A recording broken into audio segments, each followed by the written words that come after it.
Games that push the limits of Golden Age arcade games. Does that make any sense? Well, I'm going to try and make it make sense. Two things to unpack here first though, I think. Firstly, arcade machines. Surely they were anything but limited. The best gaming hardware money could buy at the time, costing thousands. And they weren't ever a platform like a console or a computer. Each machine was tailored just for one game, wasn't it? Well, yeah, that's kind of true, but these machines weren't quite as limitless as they may have seemed at the time, and there certainly was progression and evolution. Secondly, the Golden Age of arcade games. What is that? Well, it isn't just something that I've made up, but a generally recognised period in gaming history. The exact dates are very fuzzy, but starting with Space Invaders in 1978 is a good bet, and ending around 1983-1984 with the video game crash and some major shifts in the industry. A boom, a blossoming of the video game as an art form, a youth culture craze, and a very lucrative few years for arcade game manufacturers before things started to change. So that's what I'm going to be doing, looking at games from this furbow period that pushed the medium forward, that broke new ground technically and made gamers' jaws drop whilst sucking coins out of their pockets. But before I get there, a quick word from today's sponsor, PCB Way. Yes, the one and only, your one-stop shop for PCB manufacture, 3D printing, CNC machining, injection moulding, assembly, all that kind of stuff. If you're a fan of classic arcade games, you'll know there's nothing quite like playing classic games on the original hardware. And if you do that, you'll know just how hard it is to keep these old machines running. There's all kinds of stuff you might need to replace and repair and upgrade. But PCB Way has your back here for all kinds of electronics projects. You'll be surprised at just how inexpensive it is to get going with custom PCBs. Prices start from $5, and with a $5 coupon for all new users, you might find your first project costs you next to nothing. Anyway, thank you PCB Way. Hit up that link in the description if you'd like to know more. Every sort of PCB imaginable could be yours for a very reasonable price. Right then, on with the show, and yes, Taito's Space Invaders is where we're going to start off. Not the first arcade game, that's true, but the one that really set the industry on fire. Its gameplay was in part inspired by Breakout, Atari's earlier wall-breaking ball game, itself looking like a single-player Pong. Breakout, but with spaceships, aliens and missiles, yes, but also with a major game design leap forward. Breakout offered lives or multiple attempts, but there were only ever 2 screens of bricks to clear. After that, the game just, well, ended, with a maximum score of 896, and that was it. Space Invaders was limitless though. You could play as long as you had lives, and the waves of aliens never stopped coming. Go for the high score, that was what was new, and that's what made Space Invaders addictive and the other games that followed in its wake, the foundation of this era in gaming. In terms of the actual inner workings, well, Space Invaders was very close to Midway's Gunfight from a couple of years previously, the first game to use a microprocessor in its guts, being based around an Intel 8080 CPU and a bitmapped frame buffer. A bit of a convoluted story really. Gunfight was originally designed by Space Invaders creator Tomohiro Nishikado, but the US version was re-engineered by major arcade pioneer Dave Nutting, who ditched the original innards for a new microprocessor configuration, aided by some clever circuitry to help move graphics on the screen. Compared to previous technology, the improvements in the game that this led to inspired Nishikado to build his next game with the same setup. Gunfight was a success, but Space Invaders was of course something else, and helped make microprocessors essential for new games from then on. The old discrete logic technology that had powered the previous generation of games went obsolete very quickly after this smash hit. The success of Space Invaders spawned one or two clones, of course, well, in fact an absolute flood. Some legitimately licensed by Taito, who couldn't keep up with demand for machines themselves, but also a ton of clones, knockoffs, and many straight up bootlegs. It also led to a serious arms race between arcade game developers who wanted to create the new, improved Space Invaders killer that was going to be the next big thing.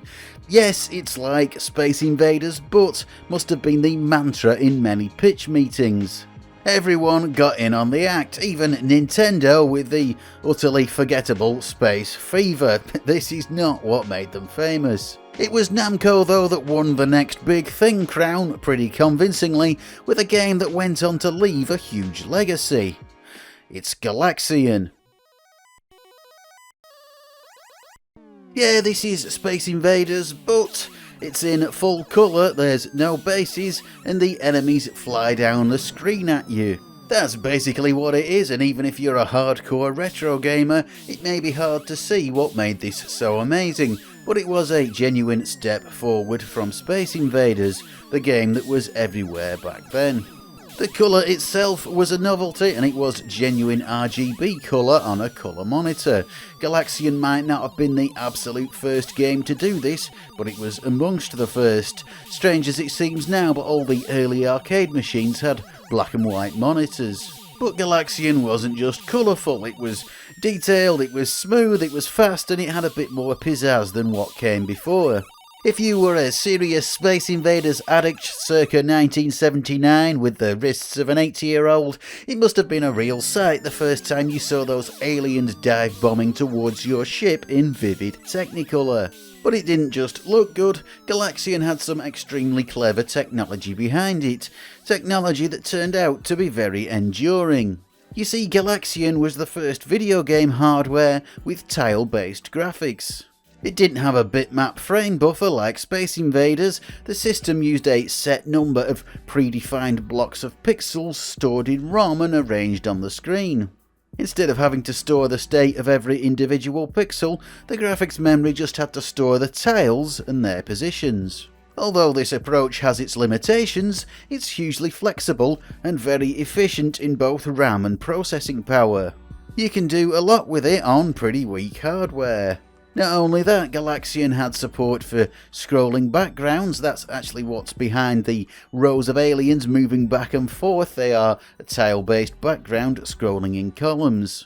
It also had hardware sprites. When the aliens dive down the screen, they turn into sprites, graphical elements that can move independently of everything else. This graphics tech was a very good idea, to put it mildly.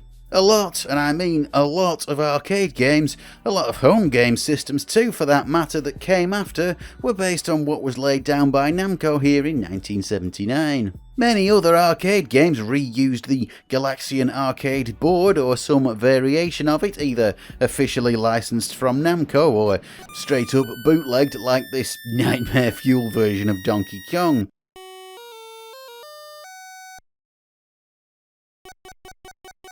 Yeah, the David Lynch edition of this game. But other, later, less terrifying legitimate arcade games also built on this foundation, improving on the basic tile-based idea and adding features, making it do even more, and not just Namco but lots of other major players. Nintendo freely admitted that their own arcade board used in games like the actual Donkey Kong was inspired by Galaxian, the real thing on display here. This is what it's supposed to look like. But not only that, the NES too has a lot of Galaxian DNA in it. In fact, it wouldn't be too much of an exaggeration to say that nearly every console released up until the 32-bit generation owes a debt to Galaxian. At least the ones designed in Japan. Atari and Commodore tended to do things their own way.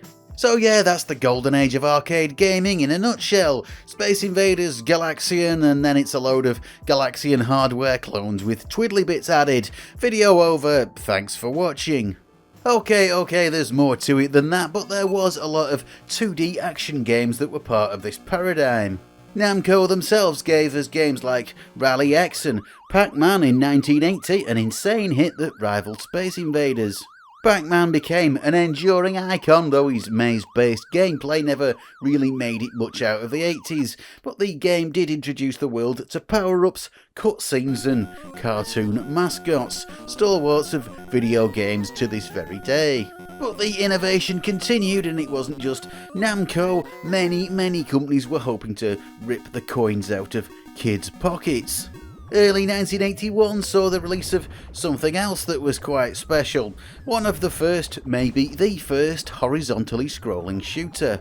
There's another candidate we'll see shortly, but this game was undeniably a seminal title in the history of video games. It did a lot that hadn't been done before, but would be done again and again and again in so many games that derived from it. Yes, it's Konami's Scramble, and it was a massive hit, the company's first major worldwide success, and deservedly so, once more a clear step ahead of what had come before.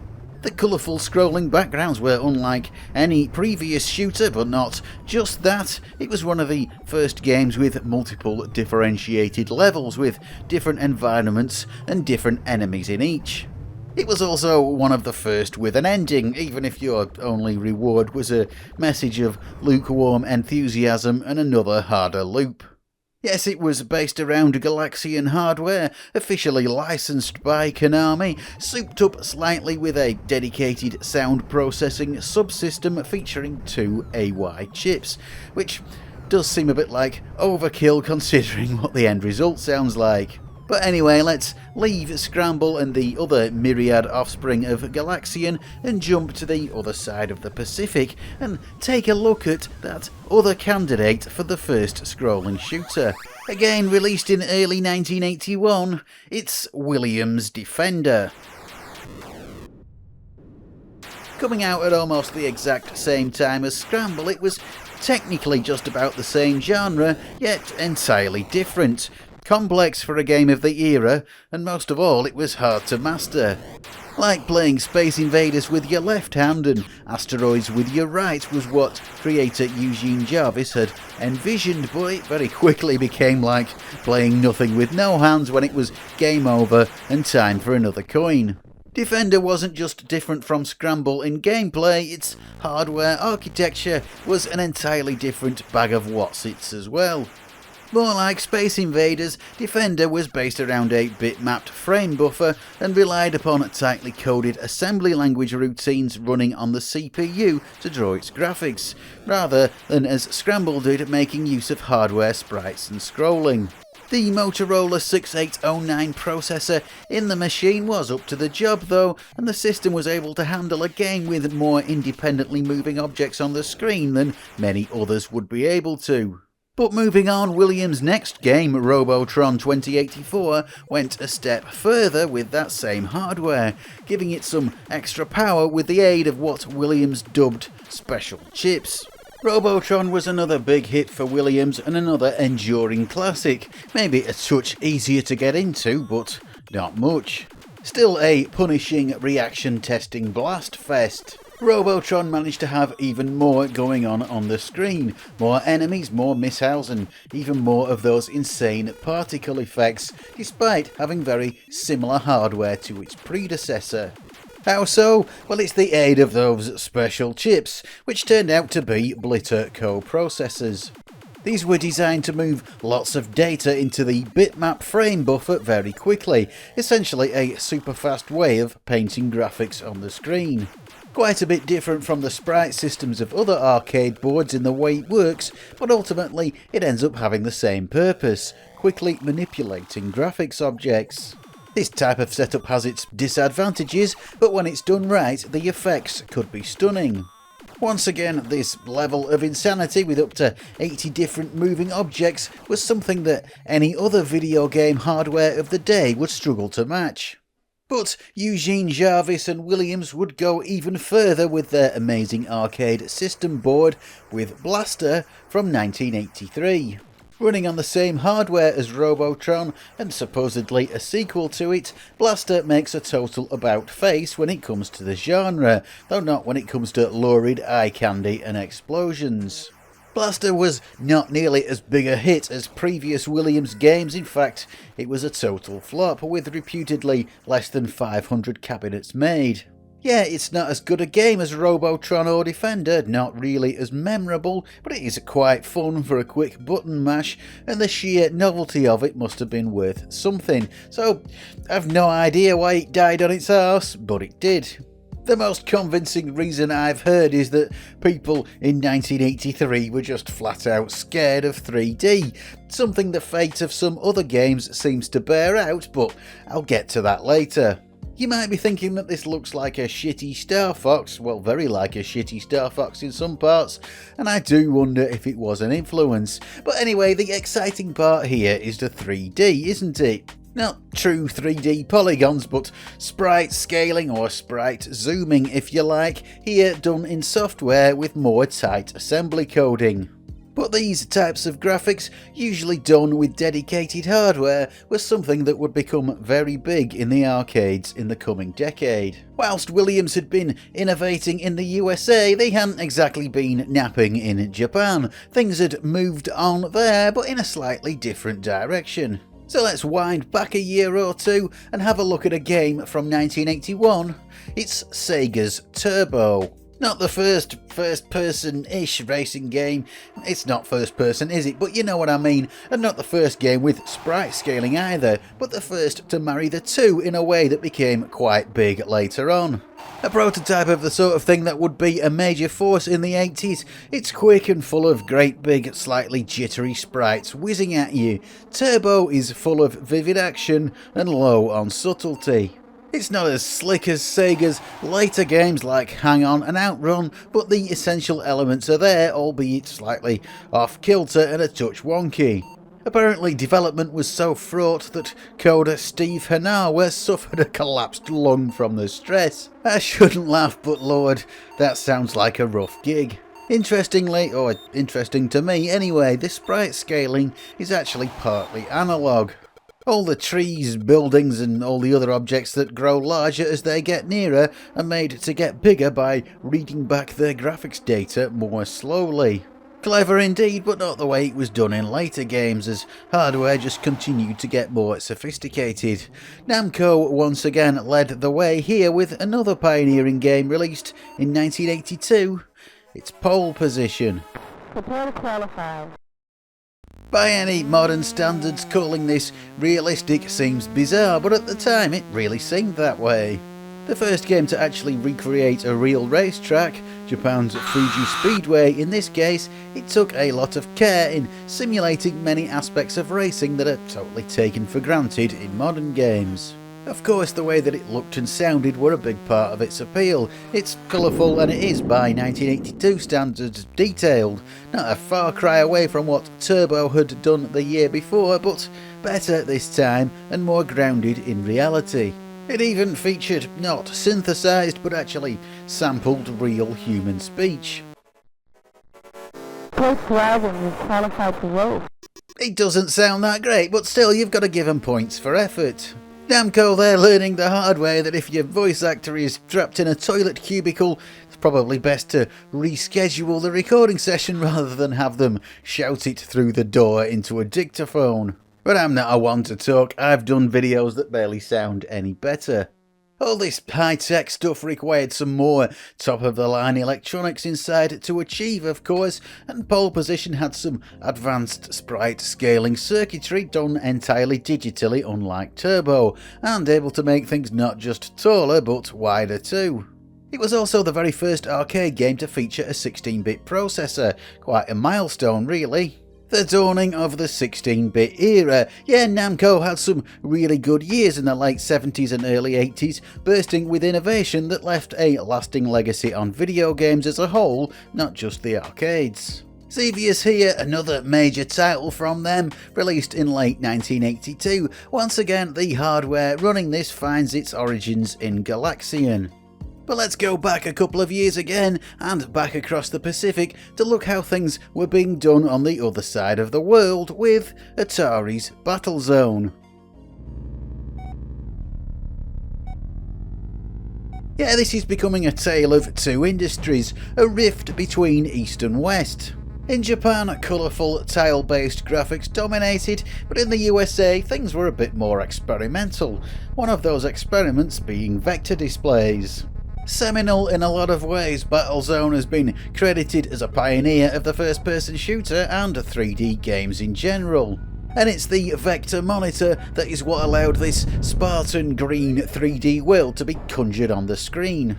Vector displays reduce the amount of memory required and the amount of CPU power needed to calculate polygons and draw them on the screen. The downside being, of course, that, well, it looks like this. Even so, Battlezone required what Atari called its math box to boost its processing power, essentially a very primitive version of the modern 3D accelerator that we all know and love and can't currently afford. The 1.5 MHz 6502 main CPU, less powerful than what was in the NES, was never going to cut it alone.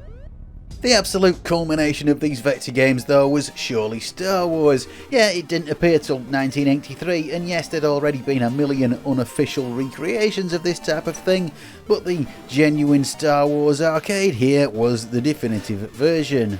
Yes, finally you could live out the trench scene in real life.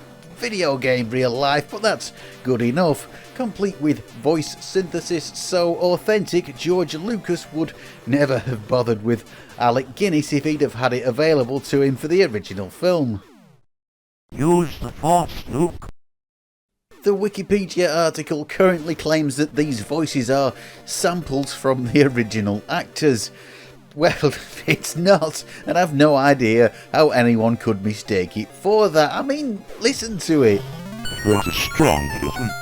This was all possible thanks to an even more powerful version of Atari's vector game hardware, also at this time upgraded to a colour vector monitor. It was a heck of a thing back then, but let's move on from vectors because I think this era has even more impressive goodies on offer based around similar technology. It's Atari's iRobot. If there was ever a game that was too far ahead of its time, if there was ever a game that was unfairly overlooked, if there was ever a hidden gem that didn't get enough praise, if there was ever a game that was just outright robbed, it's iRobot from 1984. There's so much insane innovation going on here, so much that had never been done before. Maybe not the absolute first game with real-time 3D filled polygons, or maybe it was, it depends on who you ask, but whatever, this was dripping with wild invention. A bizarre, hallucinatory, abstract 3D platformer maze shooter hybrid, it defies easy description. It's like every game there was at the time all smooshed into one and made 3D. And it managed to prefigure so much of what would become part of gaming in the 90s a full decade beforehand. Gameplay, things like the 3D platforming elements, but also technical stuff too, like dealing with shadows and hidden surface removal. The system running this, the arcade board underneath, was actually very close to what Atari was already using for its 3D vector games like Star Wars. With a Motorola 6809 8-bit processor, not massively powerful by the standards of the time, the hard work being done by another iteration of the math box based on 4 AMD bit-slice processors developed by engineer Dave Sherman. The details are a bit knotty, but the result was a system capable of putting out 2000 polygons per second, comparable to the Super NES Super FX chip from almost a decade later. And perhaps even more powerful, definite figures are hard to come by, but quite fitting as it seems likely that iRobot was an influence on the Super FX game Star Fox. The thing is though, iRobot was a total flop. Why? Well, it's hard to say, but people at the time just didn't seem to get it. Complex 3D like this was new, and without the major name draw and easy to grasp mechanics that a game like Star Wars had, it didn't seem to gel. iRobot is a very weird game by any standards. The bizarre built-in art package that the machine featured can't have helped either. Yeah, that was a thing. But this was also when the effects of the video game crash really started to bite. I've heard people express skepticism now about just how big the crash was, but the numbers speak for themselves. The amount spent worldwide on video games dropped severely in this period, but it's true that this phenomenon was more prevalent in the USA than anywhere else. In Japan they called it the Atari Shock, and that's a good name for it because Atari, for all their innovation, got it in the neck. Suffering financial woes for a while, the company was split up, the hardware division and arcade game division ending up as different companies. Atari was never quite the same again, and the video game market wasn't either. Yeah, the rest is history, the rise of Nintendo and all that.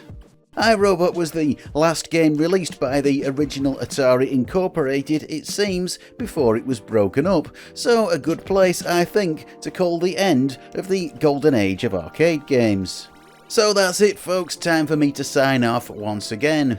I know there's so much that I've missed out here, isn't there, but, well, there's so many amazing games came out in this period, I just can't possibly include them all.